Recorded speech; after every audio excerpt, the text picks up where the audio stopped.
Okay, let's talk about something really simple but super powerful. It's a thinking tool that can make the AI you use, well, a whole lot more truthful. And I'm going to guess the answer for you is a big yes. Come on, we've all been there, right? You ask an AI a totally normal question, and it comes back with this answer that sounds so confident, so plausible, and it's just completely, totally wrong. It has to be one of the most frustrating things about using this tech. So, here's a classic example. Imagine you're doing some research on, I don't know, some small startup. You ask, who's the CEO? And the AI, without missing a beat, tells you the CEO is John Smith. So you trust it. You put that name in your report, only to find out later it's actually Jane Doe. The AI just made it up. But why does it do that? Well, there's actually a name for this, the yes man syndrome. You have to remember, at its core, an AI is kind of the ultimate people pleaser.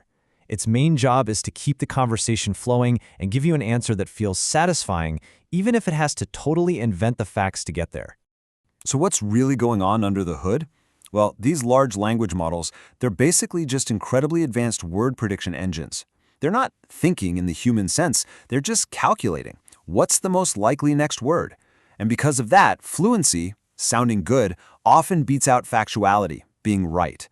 And here's the absolute key. If we don't give them a way out, if we don't give them permission to say, I don't know, they're almost always going to choose to fill that gap with a lie that sounds good.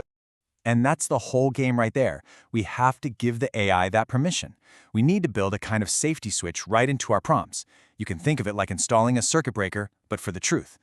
Let's actually walk through this analogy because it makes the solution crystal clear. Okay, so imagine your prompt is a house. The data the AI has access to, that's the electricity powering the house. Now, a bad request, asking a question the data can't possibly answer, that's like a huge power surge. And the thing that protects the house from that surge, the circuit breaker, that's what we're going to call a logic gate. I mean, in the real world, we all know what happens when you don't have a circuit breaker, right? You plug in the microwave and the toaster and the air fryer all at once, the wires get fried, and you could literally start a fire. The system just can't handle that load, and boom, catastrophic failure. It's the exact same thing with an AI. When you send it that power surge, that impossible request, it tries to handle it anyway. It forces a connection that just isn't there. And the result is what we call a hallucination. The truth, in effect, just burns down. So, what is this circuit breaker? It's our logic gate. And don't let the name scare you. All it is a super simple instruction you pop right into your prompt. You're just telling the AI, if this thing is true, then do this. But if it's not, else do this other thing. That's it. You're just forcing it to stop and check its work before it opens its mouth. Okay, theory is one thing, but let's make this real. Let's actually look at a side-by-side comparison so you can see how this tiny little change completely transforms a prompt from dangerous to safe. All right, so on the left, you see a pretty standard prompt. Summarize the financial risks in this report. The big danger here, if there are no risks in the report, that yes man AI might just invent a few to make you happy. But now look at the right. We've put in our circuit breaker. We've said, if you find risks that are explicitly stated, then list them. And this is the magic part, else just output no data found. That little word else, that is everything.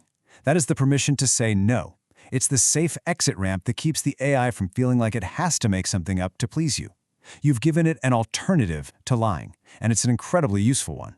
And by creating that exit path, you've done something huge. You've fundamentally changed how the AI is allowed to fail. And this isn't just some minor tweak. This is a critical safety feature. It changes the whole game. See, without a logic gate, the AI fails silently. It gives you a wrong answer that looks totally right, and that is the most dangerous kind of mistake. But with the logic gate, it fails loudly. Getting back no data found isn't a bug, it's a feature. It's a big, bright, flashing sign that says, hey, a human needs to take over here, and that is just incredibly valuable. This really gets to a core idea in simplified technical programming. We want our failures to be loud failures. A visible error is a feature, not a bug. Think about it. A silent lie can poison an entire project. But a loud failure? That just tells you exactly where the gaps are. And that's information you can actually use. Okay, so right about now, you might be thinking, this sounds cool and all, but it also sounds a lot like coding, and I'm definitely not a coder. Well, here's the best part. You absolutely do not need to be. Seriously, This has nothing to do with code or software. It's just a way of thinking, and it all boils down to just 3 little words. This is it. This is your new AI superpower. Number 1, if. You just state the condition you want to check for, if risks are mentioned. Number 2, then. You say what the AI should do if that condition is true. Then list them. And finally, the most important one, else. You tell it what to do if the condition is false, else output no data found. That's the whole shebang. That's the entire tool. This is something you can literally start using today, right now, in any AI you work with. Just think about the prompts you use every single day. Think about where a quiet little lie would be the most damaging. So the question I want to leave you with is this: where are you going to install your first circuit breaker? And hey, if you want to dive deeper and pick up more of these practical thinking tools, the complete source material for Simplified Technical Programming Foundations is available over on Gumroad. Thanks so much for tuning into this explainer.